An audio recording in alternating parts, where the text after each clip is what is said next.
everyone, welcome to the show. My name is Janet Unterschlag and I'm here to do English with you. But I want to thank Liberty first. Liberty has been involved in education in South Africa for over 30 years, and without them it wouldn't be possible. And you must download the Tenfold Education app. Lots of excellent material that will help you. And please follow us on YouTube at Mindset Learn. Our focus for today is the common mistakes that are made on English Paper 1, and our focus is on FAL. So I've said very obvious things to start with, and please don't think, but I know this already.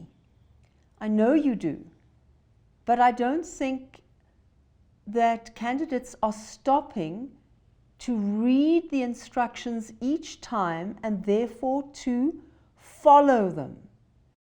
And so they make silly mistakes.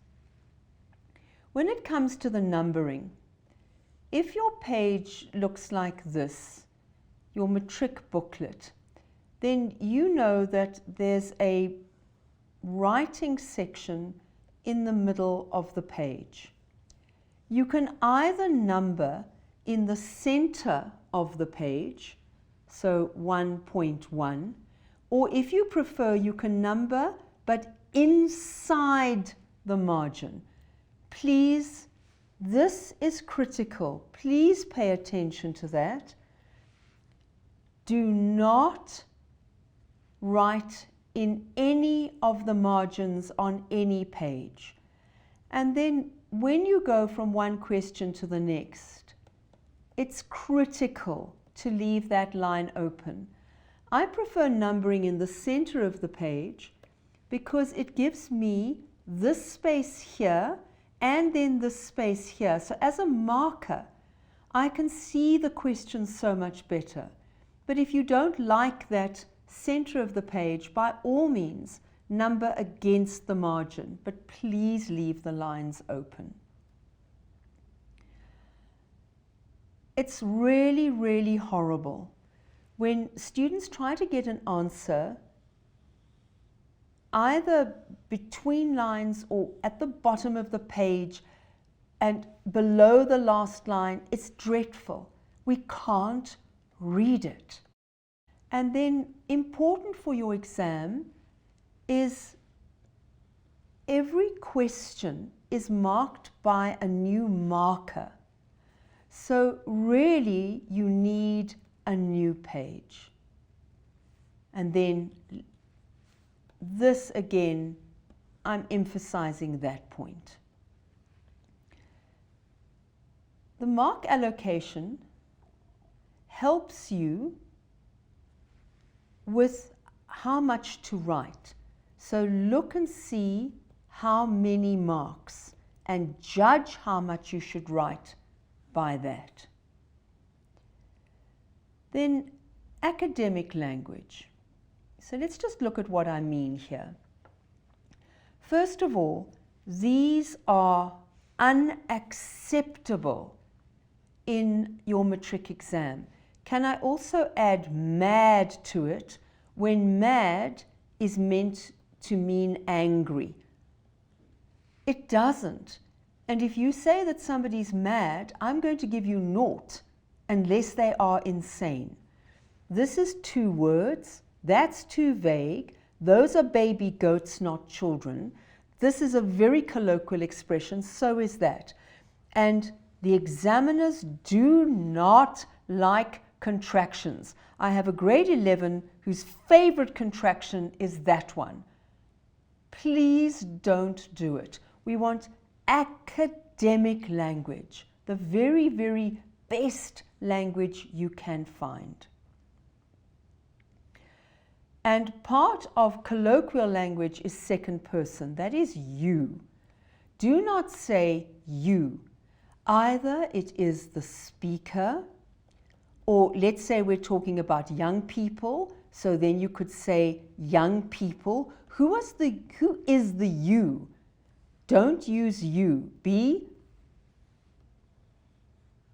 specific. And another example of being specific, so that's my first example. My second example here is sometimes when you're asked about things like the rhetorical question, you give me a definition of a rhetorical question.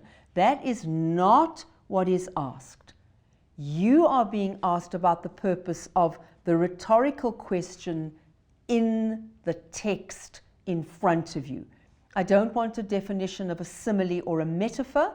I want a definition or a discussion of this simile or this metaphor. This is critical. I know that there are some people who battle with spelling. But when the word is in the text or the word is in the question, the marker becomes very annoyed if you don't spell it correctly. And then I'm back to my favorite word.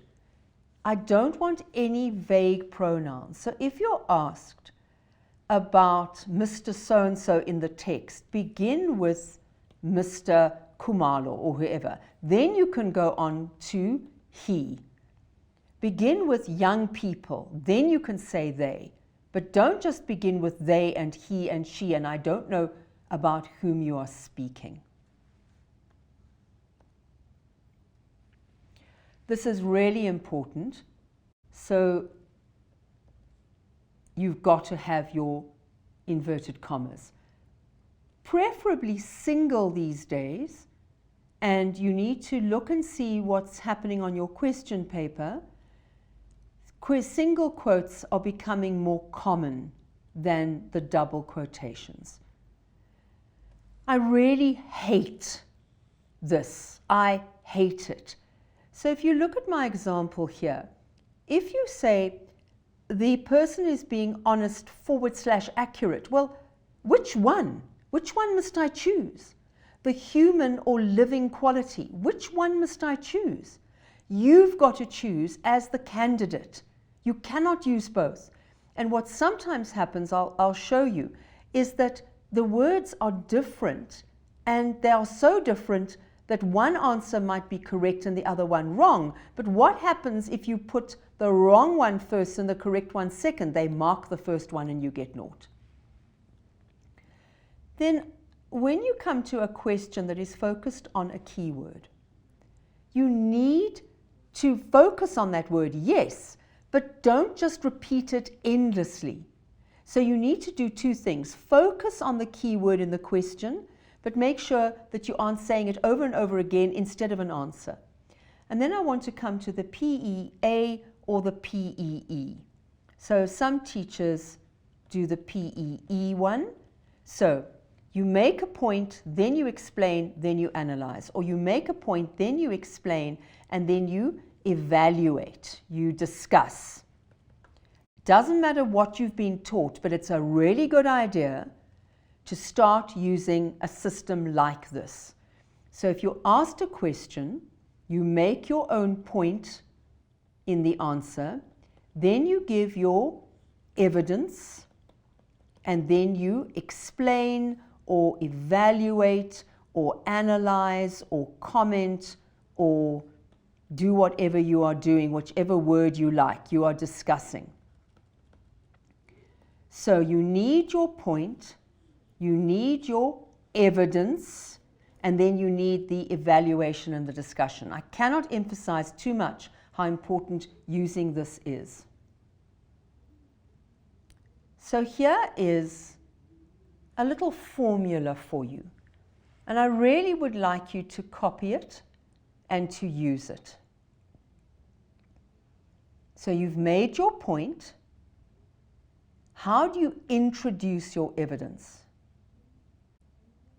You can use those phrases, sentences, clauses.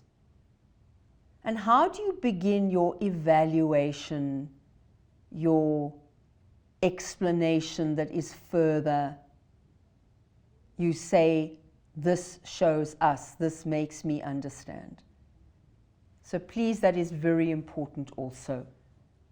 So use that, follow it. It really will help you structure your answers. You often get asked those kinds of questions. Learners battle with the word effective. They find that quite intimidating. So where do you start? Let's say, is this an effective conclusion? Start with the topic. What is the whole passage about? And then you examine the conclusion. Does the conclusion fit with the topic, the point of view you've been given, the tone of the passage, something about the audience, or the same thing with the title? How does the title fit the passage? How does the paragraph fit into the passage? So the best way is to start with the passage as a whole. So the theme of this passage, the point of this passage, the focus of the passage. And so we are looking at the text first, and then we are looking at the question, the conclusion, the title, or the paragraph. So the passage has been about taxis and the importance of the taxi industry in South Africa, and the conclusion does whatever about the taxi industry, or the title is summing up something about the taxi industry, or the paragraph is developing a point about the taxi industry.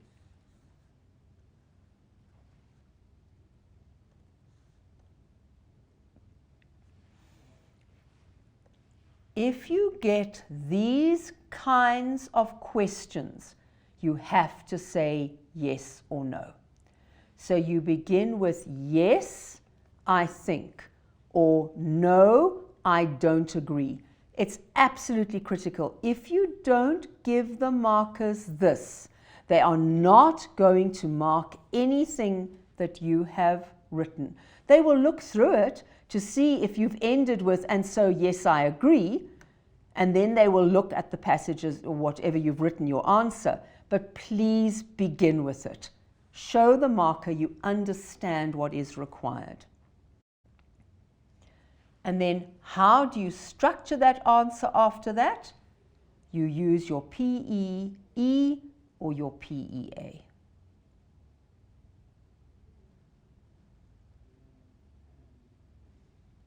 Just a piece of advice. If you are asked to list something, use bullets. I won't go into all the reasons why I think it's a good idea. But first of all, the markers are going to look for your bullets. So listing that question, you're going to set it out like that. And sometimes if you think make 3 points, make 3 points. Give 2 ideas, give 2 ideas.